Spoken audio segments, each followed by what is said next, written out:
Kom ons lees saam uit Psalm 84 uit. Hoe lieflik is u woninge, o Here van die leerskare. My siel verlang, ja smag na die voorhoewe van die Here. My hart en my vlees jubel uit tot die lewende God. Wel geluksalig is die mens wie se sterkte in u is, en wie se hart die gebaande weë is. As hulle deur die droë laagte trek, maak hulle dit 'n fonteinland. Ook oordek die vroeë reën dit met seëninge. Hulle gaan van krag tot krag. Elkeen van hulle sal verskyn voor God in Sion. Tot sover. Separion was 'n woestynvader gewees, in die 3-4 eeu, wat gehoor het van 'n vrou in Rome, wat baie toegewyd was, baie pelgrims ontvang het wat haar besoek het, wat net op een plek sit in haar huis en haar huis nooit verlaat nie. Hy was gefascineer en gepla daardeur, en hy het besluit om haar te besoek. En toe hy by haar kom, vra hy vir haar, wat sit jy so? En sy antwoord hom en sy sê vir hom, ek sit nie, ek's op 'n reis. Nou een van die grootste lewensmetafore is 'n reis. Die lewe is soos 'n reis. Maar sy bring 'n nuance aan hierdie hele konsep van reis, dat dit nie noodwendig uiterlike fisiese beweging beteken nie. Die reis gaan eintlik oor iets wat innerlik met jou gebeur. Kyk, Separion in al die woestynvaders het geglo, jy moet beweeg, jy moet trek, jy moet uit jou Rome uitkom, en hulle woon in die Sinaï, Egiptiese woestyngebiede, en daar werk hulle, ora et labora, is hulle slagspreuk, bid en werk. Hier kom het sy met stabilitas, een plek. Maar sy bring 'n baie in beklemtoon 'n groot ding. Die uiterlike goed wat ons doen, is eintlik net om ons te help met die innerlike skuwe wat moet plaasvind op die lewensreis. En in Psalm 84 word daar geskryf, 'n psalm deur die kinders van Korag, wat lede was van die Lewiete. En dit was vir die pelgrims, wat met Paasfees 1 keer 'n jaar na Jerusalem gereis het. En die groot rede was, dat hulle 'n diep verlange in hulle siel gehad het. Hulle het gesmag. Hulle het verlang na God. In hulle hart was die gebaande weë. Die Engelse vertaling sê, whose heart is set on pilgrimage. Dit was mense wat gevoel het en oortuig was daarvan dat die lewe meer is as werk, as sukses, as familie, as posisie, as besittings, as lekker tye. Daar's iets groter, dieper in ons aan die gang. En dis 'n behoefte wat net deur God gevul kan word. 'n Verlange wat net hy kan ontmoet. 'n Verhouding. En daarom beskryf hierdie Psalm in die kinders van Korag hierdie plek. Hulle sê, hoe lieflik is die woninge, die plek waar u bly is, in Jerusalem, dis in die tempel, dis op die berg Sion. Is 'n lieflike plek. Een dag daar is beter as 1000 ander dae in die voorhof. Nou hierdie reis het 'n bepaalde patroon. Hy begin met oriëntasie. Hulle is gelukkig, hulle is op 'n plek, alles gaan goed. Dan beweeg het na disoriëntasie toe. En dit is iets wat gebeur in die woestyn. Jy weet, baie dinge gebeur met jou. Jy ervaar hitte. Jy word uitgeput. Dinge gebeur met jou, die ritmiese beweging.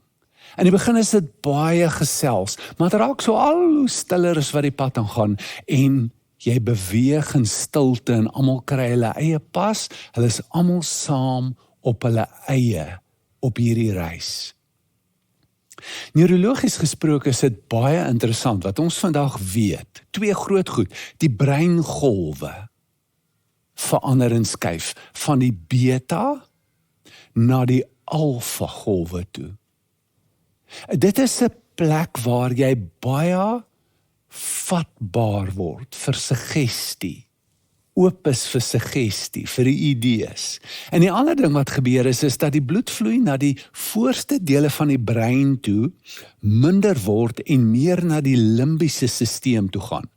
Dit is die plek waar die emosies, die geheue byvoorbeeld, gesetel is in werk. So wat dikwels op hierdie pad en as jy op hierdie plek is gebeur, is dat die kors, die membraan tussen die bewussyn en die onderbewussyn raak dun en die verlede begin te opkom. Nie alles goeie goed nie. En nie alles goeie gevoelens nie. En jy is baie vatbaar daarvoor.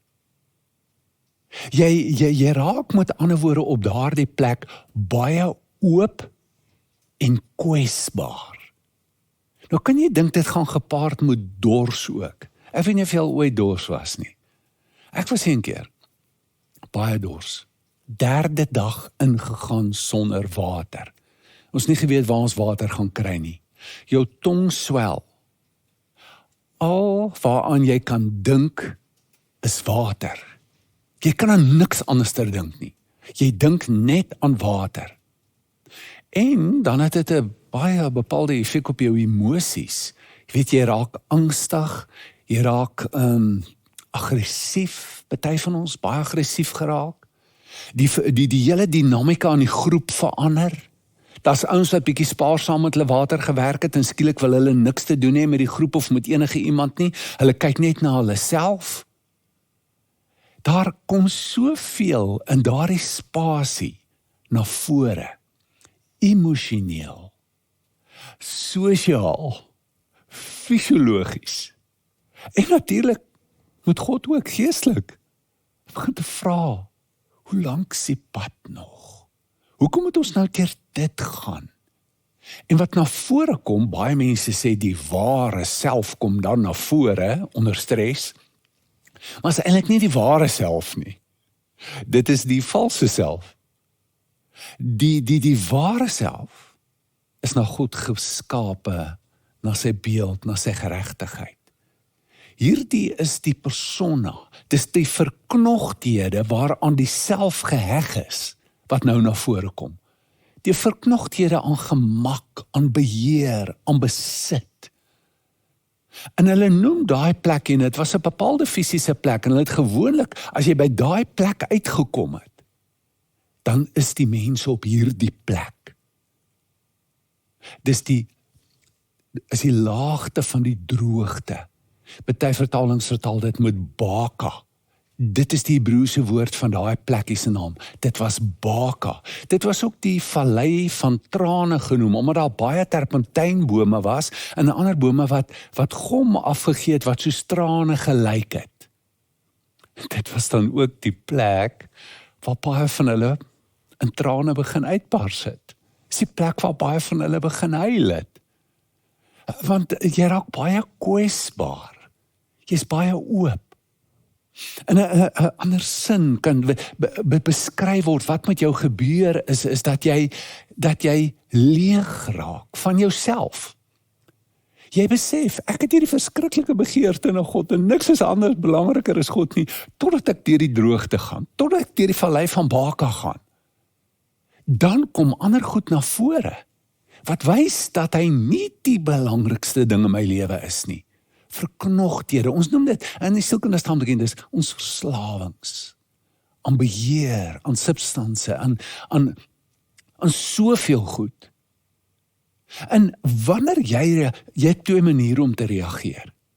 Jy kan toemaak, dit veg, dit ontken, en nog meer beheer probeer uitvind, met groter wilskrag rondom daarom jy gaan, om te kry wat jy nou wil hê en om dit te maak. Of jy kan meegee. Jy kan met berou. Dis hoekom daar heil kom. Die Griekse woord is kenosis, selfontlediging. Om jouself leeg te maak. Die selflewe, die ekkigheid. Hoe jy dink jy die lewe sal kry en hoe jy selfbeheer eie willig is om dit te skep. Dit raak 'n plek van disoriëntasie in die lewe. Nou Bruggeman sê, Lent is a journey where we unlearn our illusions of control. Hy sê, dit is Lent. Want ons stap die pad van Psalm 84 in Lent. Ons is op pad ergens heen. En op hierdie pad is daar 'n bepaalde patroon wat begin met oriëntasie. En ons sien uit en dit gaan goed en dit vat ons na 'n plek toe van disoriëntasie. Nie net Lent nie, maar die lewe doen dit met ons.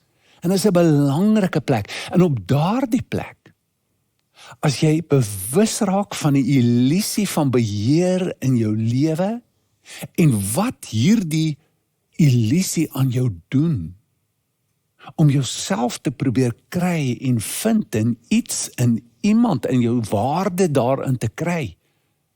As jy dit laat gaan, en ontsla raak van die eie willigheid, in jou eie pogings, dan maak jy dit 'n fontein van 'n fonteinland. En die Hebreëse woord daarvoor is baraka. En wanneer jy leeg is, en wanneer jy laat gaan, dan ontvang jy sy krag. Die Psalm sê, welgeluksalig is die man, wie sy krag in u vind, wie sy hart gerig is op 'n pelgrimsreis. Paulus sê, in Filippense 2 vers 12, dat dit God is, wat in julle werk, sowel as om te werk na sy welbehae. Nou, om dit 'n hedendaagse parafrase. Hy sê, die woordjie werk is energia. So, hy sê met aan dis waar ons woord energie vandaan kom. So hy sê, God energeer my om te wil. Ek kry 'n begeerte en my begeerte is van God af deur die werking van sy energie in my. Sowel as om vir my energie te gee om dit te kan doen, om te kan werk. Dieselfde idee in Kolossense 1:29, hy sê ek arbei volgens die werking wat hy in my werk met sy krag.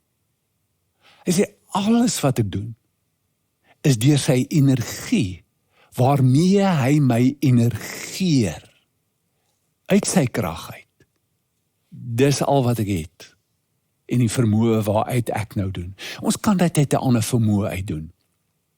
Ons kan ons krag kry in 'n ander goed. 'n fisiese, emosionele, uit die energie van aansien, krag, dis energie. Selfs welles. Petrus praat van mense wat rondloop met oë van welles. En dit maak 'n energie in jou los. Dis seksuele energie. Baie lewe met daai energie. Is die krag waarmee jy leef en waarmee jy goed doen.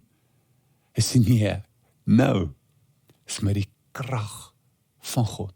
En dit stel my in staat om te verskyn in Sion voor God. Met ander woorde, ek kan, as ek deur die vallei van Baraka gaan, dan vind daar 'n heroriëntasie plaas. Baraka. En ek gaan na 'n plek toe van oriëntasie. Ek kom by die berg Sion uit, is waar die tempel van God gebou is. Hy sê, en ek verskyn voor God. En eintlik gee vir ons hier 'n prentjie van wat die lewe is. Dis om saam met hom te wees. Dis om 'n verhouding met hom te hê. Die enigste definisie wat ons het van die ewige lewe is Johannes 17 vers 3 waar Jesus sê, en dit is die ewige lewe, dat hulle my kan ken. En toe hy sy disippels roep, toe sê hy, volg my. Kom lewe die lewe saam met my. Jy ontdek die eintlike lewe. Petrus is baie vol van homself. Hy is ten volle in beheer. Hy sê vir Jesus, ek sê jou red, hy kap 'n ou se oor af. Jesus sê moenie. Hy sê, staan terug, moenie bekommerd wees nie. Ek sal nooit toelaat dat iets met u gebeur nie. Oorskat sy vermoë totaal. Goeie bedoelinge, maar hy vat beheer. Ek sal alles los vir u. En ek kyk na u. Maar hy verraai hom. En op daai oomblik, toe die haan die 3 keer kraai en Jesus vir hom gesê het, jy gaan my verraai, toe kyk hy in sy oë, en dit was in daardie oomblik, wat hy in trane uitbars.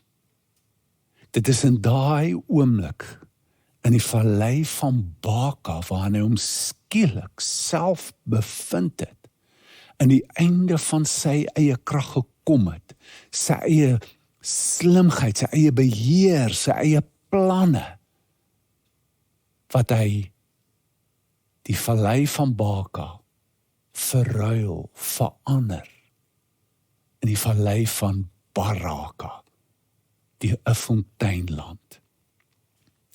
Dis iets wat ons doen. Dit is iets wat met ons gebeur, wanneer ons na daai plek toe te gaan, van trane, van kwesbaarheid, van oopmaak, van erkenning, van aanvaarding, van berou, van belydenis. Dis daar waar energie omgesit word, in die grootste, kragtigste energie wat daar is, en dit is die van liefde. En as ons kyk na Jesus, het hy dieselfde pad gestap. Hy kom na Jerusalem toe, dieselfde tyd. Hy moes kom, dis 'n vrywillige verplasing waaraan hy besluit om deel te neem. Hy weet wat vir hom voorlê, die vallei van Baka. Hy kom in oriëntasie, lofgesang word gesing, Hosanna, Hosanna aan die seun van Dawid wat kom in die naam van die Here. Maar dis nie lank nie. En hy bevind homself in die vallei van Baka. Lyding. Die skrif sê, 'n plek waar hy sterk geroep in trane en bid hy mee. En hy neem besluite. En in 3 dae se tyd sit hy daar die energie om en verander het. En beweeg hy en gaan hy na die fontein van Baraka toe. En kry hy 'n nuwe naam. Word hy opgewek uit die dode uit. En hy doen hierdie goed nie net vir homself nie. Hy doen dit vir ons, die tempel se voorhangsel skeur, wat simbolies is van, nou is die pad oop na die allerheiligste vir enige iemand, wat daar kan woon. Die pad na God toe is oop, vir 'n verhouding. Hy kan in jou hart kom bly. Jy kan in hom wees, en in sy woord bly, en in hom bly. Dis die lewe wat ons nou kan hê. Salig is die wie se hart gerig is op 'n pelgrimstog. Dis waar jy salig sal word. Dis waar jy geluk sal vind, as jy op 'n pelgrimstog gaan. Petrus het gesê, your life is a journey you must travel with a deep consciousness of God. As jy op 'n plek kom, waar jy ontnigter is, uitgevind het, dat my planne werk nie, alles wat ek gehoop het, om vir my die saligheid te gee, geluk, benydenswaardig gelukkig gemaak het, gee dit nie vir my nie. is hierdie woord sterk. Hier is die pad. Daar is 'n pad wat jy kan stap. Dan kan jy verwelkom wat na jou toe kom op hierdie pad. Dit is 'n pad en dit is 'n reis wat jou vat na baie plekke toe. Uiteindelik na 'n plek toe van oorgawe. As jy kan kwesbaar raak, as jy berou kan hê, bely, kan erken, kan jy Baka omskep in Baraka. En jy kan op die berg Sion gaan staan. Kom ons bid saam. Vader, ons sê vir U baie dankie vir die lewe wat U vir ons gegee het. En dankie vir die skrif wat 'n lig is vir ons pad. Wat ons laat agterkom, maar hierdie is 'n reis. En hierdie reis vat ons na baie plekke toe. Ons gaan deur valleie van Baka gaan. Ons kan dit verander in Baraka. Deur U genade, deur U krag en waar ons ook al vandag is. Versterk net weer ons die diep verlange wat daar is na U. Help ons om daai vlam te laat brand, nooit te laat doodgaan nie. En dat ons harte, in ons harte die gebaande weë sal wees. That our hearts be set on a pilgrimage. Ons vra dit in Jesus se naam. Amen. Ontvang die seën van die Here, gaan jy in vrede. Mag die genade van die Here Jesus, die liefde van God en die gemeenskap van die Heilige Gees met jou wees en bly. Amen.